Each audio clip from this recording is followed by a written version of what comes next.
নমস্কার বন্ধুরা, শুভ দুপুরের শুভেচ্ছা নিয়ে চলে এলাম। আজকে শনিবার, আমাদের বেশিরভাগ বাড়িতেই আমরা নিরামিষ খাই।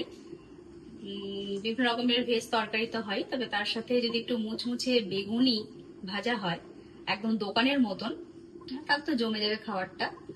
আজকে সেটাই আমরা দেখব যে কিভাবে দোকানের মতন একদম মুচমুচে বেগুনি তৈরি করা হয়।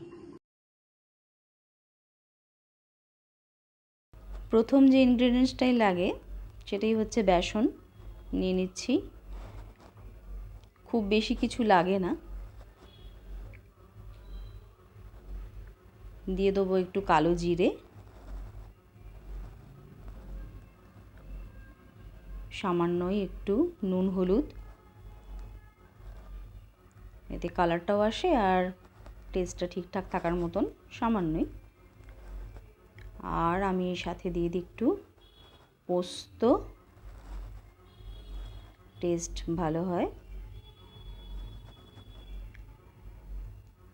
আর মুচমুচে হওয়ার জন্য যেটা বলেছিলাম, সামান্য, খুবই সামান্য 1 চিমটে খাবার সোডা। এটাতে বেগুনিটা মুচমুচে ফ্লাফি হবে। এবার অল্প অল্প জল দিয়ে ব্যাটারটা মাখবো। বেশি একসাথে জল দিয়ে দিলে ওটা বেশি জলও হয়ে যেতে পারে, জল জলে হবে না, আর ডেলা ডেলাও থাকবে না। সেরকমভাবে বারবার একটু ঘুরিয়ে মেখে নিতে হবে, যেরকম দেখালাম সেই রকম।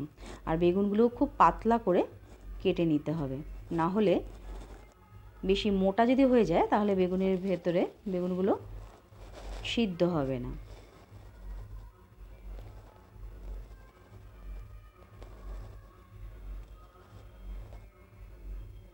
হয়ে গেল, তুলে নেওয়ার পালা এবং পরিবেশন।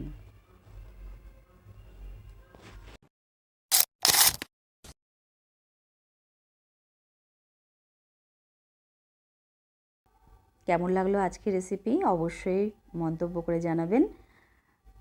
একটি লাইক করে পাশে থাকবেন এবং আগামী দিনে অন্যান্য রেসিপিগুলো দেখার জন্য সাবস্ক্রাইব মাস্ট।